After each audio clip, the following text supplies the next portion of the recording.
la fameuse épicerie, l'épicerie à 75$. En 2018, j'ai écrit un texte qui avait fait réagir et qui fait encore réagir presque à chaque jour.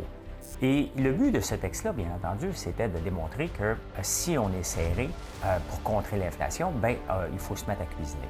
Moi, je viens d'une famille pauvre, donc on faisait des conserves. Mes parents, c'était connu qu'on faisait des conserves. Aujourd'hui, on est dans le prêt à manger. Et les gens pensent là, que cuisiner, ça prend 1 heure, 2 heures, puis ça prend des épices. Non, ça ne prend pas des épices. Dans la vie, tout passe par l'éducation. Et pourquoi que ça avait insulté tout le monde, l'épicerie à 75$?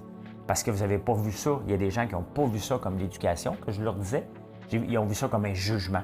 Et il y a une différence entre l'éducation et le jugement. On ne fait pas de liste avant d'aller à l'épicerie. Pourquoi? Parce que si on fait une liste par rapport à ce qu'on veut manger, ça se peut qu'on achète des légumes qui sont plus chers, des légumes qui ne sont pas de saison.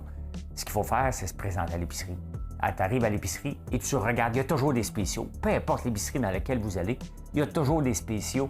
Soit maintenant, pour éviter le gaspillage alimentaire, les entreprises, les épiceries ont aussi un bac de légumes prêts à être passés date. Il faut aller fouiller là-dedans. Après ça, ça se peut que si les piments sont en spécial pendant une semaine, ça se peut qu'il faut falloir que tu fasses des conserves. Et d'ailleurs, il va falloir peut-être revenir à l'étape des conserves. Pourquoi nos parents et nos grands-parents faisaient ça?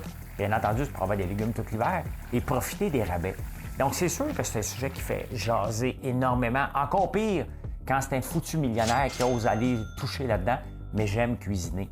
J'aime cuisiner, j'aime ça découvrir. Et moi, lorsque je vois un spécial, je l'achète. Ça se peut, j'achète des aubergines en quantité industrielle, puis je vais trouver des recettes. Je vais être imaginatif avec ça. Bien entendu, il va falloir que tu remplaces des protéines animales par des pois chiches, par des haricots.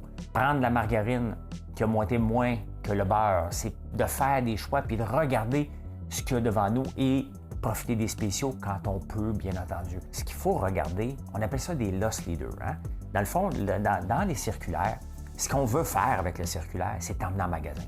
C'est ça qui est le but premier de tous les circulaires, c'est de t'emmener en magasin parce que le but du magasin, lui, c'est de grossir ton panier d'épicerie. Le même client doit consommer plus à la même place. C'est à nous de résister aux tentations. Et ça prend une volonté de faire. Ça prend, bien entendu, c'est simple d'avoir une volonté de faire quand on a un budget très, très, très serré. Tu achètes et tu te sors le plus vite possible.